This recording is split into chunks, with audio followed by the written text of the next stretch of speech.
Hi, today we are going to learn p-fold optimization. So normally हमने optimisation technique हमने कहाँ learn की थी? जब इंटरमीडिएट कोड जनरेट आपने किया था, उसके बाद ऑप्टिमाइजेशन आपने परफॉर्म किया, फिर टारगेट कोड जनरेट किया. बट इन केस आपका टारगेट कोड जनरेट हुआ तो आप ये नहीं कह सकते वो ऑप्टिमाइज्ड है, कंप्लीटली ऑप्टिमाइज्ड है. तो p-fold ऑप्टिमाइजेशन आपको फैसिलिटी प्रोवाइड करता है कि आप डायरेक्ट असेंबली कोड जो कि टारगेट कोड है उस पर आप ऑप्टिमाइजेशन अप्लाई कर सकते हैं.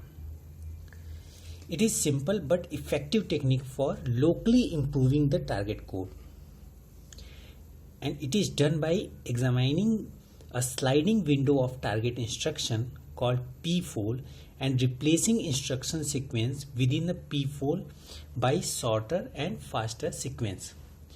तो जो p-fold है वो शॉर्टर सीक्वेंस ऑफ इंस्ट्रक्शन है. नॉर्मली ये कंटिग्यूअस होते हैं और ये आप ऑप्टिमाइज कैसे कर सकते हैं? इसको रिप्लेस करके किसी फास्टर और शॉर्टर सीक्वेंस ऑफ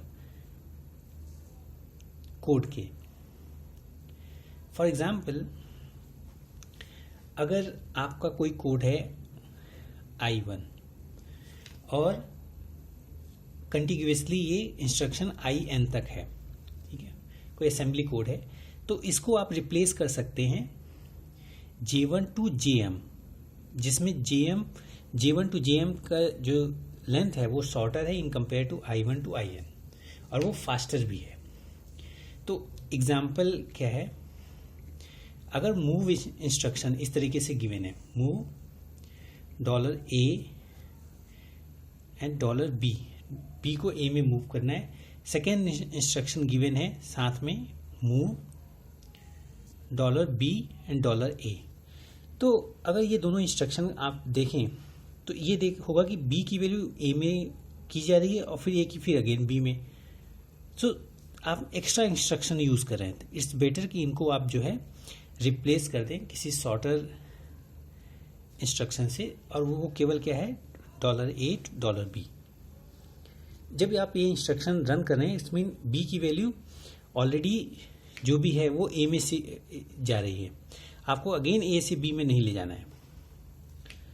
सो ये आप देख रहे हैं कि डायरेक्टली असेंबली कोड पे हम अप्लाई कर पा रहे हैं.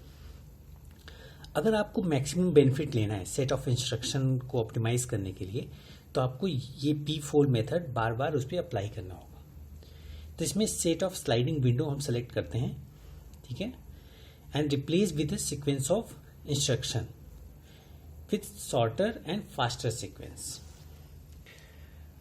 अब देखिए p-fold को हम जो है transformation characteristics of p-fold optimisation की अगर हम बात करें तो फर्स्ट कैरेक्टरिस्टिक है redundant instruction elimination.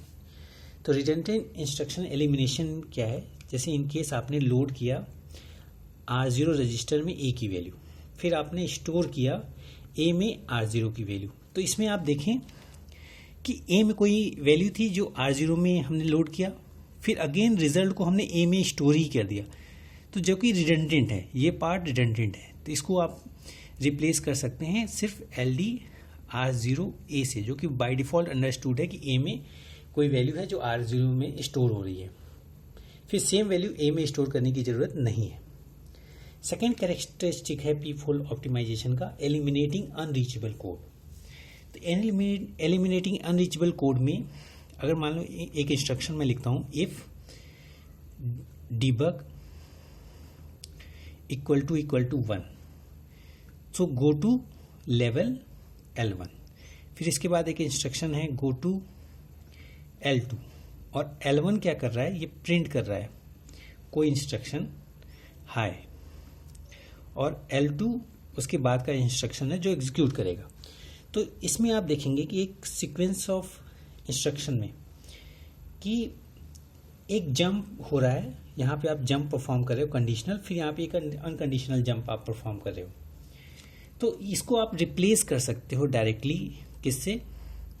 If debug. उसमें क्या होगा कि आप कोड को कुछ सॉर्टर कर पाओगे. Go to L2. अगर डीबग नॉट इक्वल टू 1 है तो गो टू L2 एंड यहाँ प्रिंट करा लो आप हाई. फिर L2 का लेवल यहाँ डिसाइड करके यहाँ पे कोई कोड आप जनरेट कर सकते हैं। तो आप देख सकते हैं कि इस सेम कोड को हमने एक सॉर्टर कोड से रिप्लेस कर दिया है। ऐसी थर्ड कैरेक्टरिस्टिक्स है flow control, flow of control optimisation.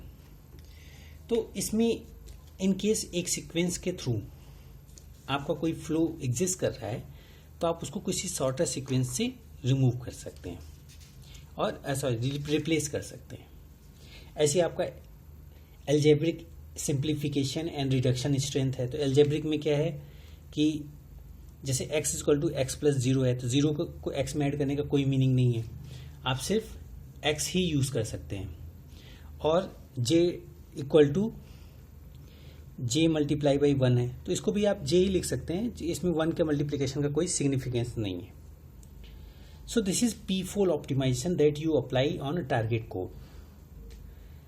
और टारगेट कोड आपका क्या हो सकता है, असेंबली कोड।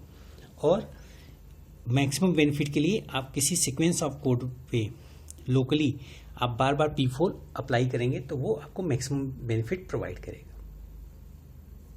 Thank you.